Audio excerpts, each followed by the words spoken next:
இன்னைக்கு எங்கள் ஒரு ஸ்பெஷல் ரெசிபி ஒன்று பண்ண போகிறேன். பொங்கல் அன்னைக்கு மோஸ்ட்லி எல்லார் வீட்லேயும் இது செய்வாங்க. ரொம்ப டேஸ்டியாக இருக்கும். நாகர்கோயில் ஸ்பெஷல் பொங்கல் கூட்டுக்கறி எப்படி செய்கிறதுன்னு இந்த வீடியோவில் பார்க்கலாம். ஃபர்ஸ்ட் குக்கரில் காய்கறி வேக வைக்கிறதுக்கு 2 கப் தண்ணி சூடு பண்ண வச்சுருக்கேன். தண்ணி கொஞ்சம் சூடானதும் காய்கறி எல்லாம் போடலாம். ஒரு 10 பீஸ் கிட்ட வரைச்சக்க கட் பண்ணி வச்சுருக்கேன். கொஞ்சம் நிறைய போட்டாலும் ஒன்றும் இல்லை, டேஸ்ட்டாக தான் இருக்கும். பழுத்த சக்கப்பழம் போட மாட்டாங்க. இது கூட அந்த சக்கை கொட்டையும் தோல் சீவி சின்னதாக கட் பண்ணி வச்சுருக்கேன், அதுவும் இதில் போடலாம். அடுத்தது 1/4 கிலோ சேம்பு மீடியம் சைஸில் கட் பண்ணி வச்சுருக்கேன், அதுவும் போடலாம். இது கூட சிறுகிழங்கு, காய்ச்சல் அந்த மாதிரி அந்த சீசனில் கிடைக்கிற கிழங்கு வகைகள் எல்லாம் போடலாம். இது கூட ஒரு வாழைக்காய் போடலாம். மோதங்காய், பேயங்காய் கிடைச்சா அதுவும் போடலாம். நான் எனக்கு கிடைச்ச காய்கறி வச்சு பண்ணியிருக்கேன். அப்புறம் 1/4 கிலோ பூசணிக்காய், 2 கீரை தண்டு ஆட் பண்ணுறேன். நிறைய காய்கறி போட்டு செஞ்சால் இன்னும் நல்லா சுவையாக இருக்கும்.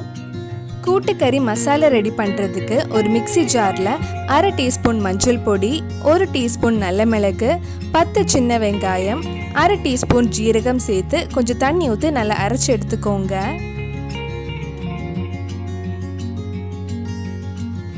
இந்த மசாலாவை காய்கறி கூட ஆட் பண்ணலாம்.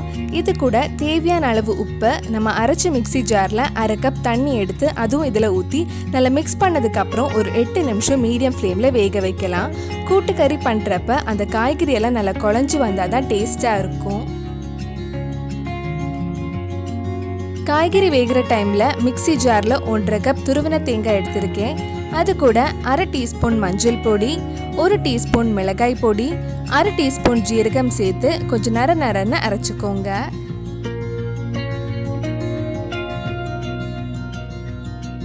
குக்கர் ப்ரெஷர்லாம் போனதுக்கப்புறம் நம்ம ஓப்பன் பண்ணி பார்க்கலாம்.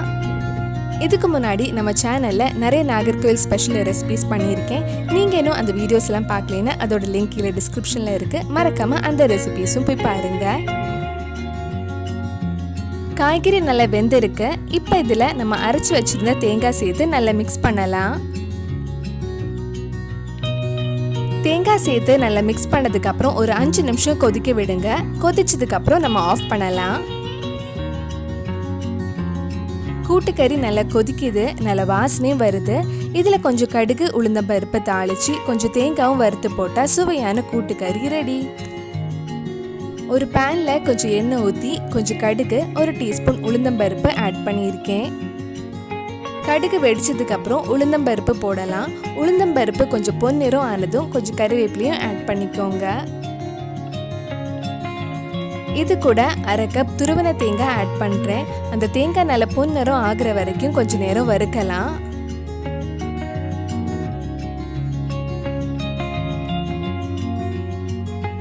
தேங்காய் நல்ல கோல்டன் ப்ரௌன் கலர் ஆயிடுச்சு. நல்ல தேங்காய் வறுத்த வாசனையும் வருது.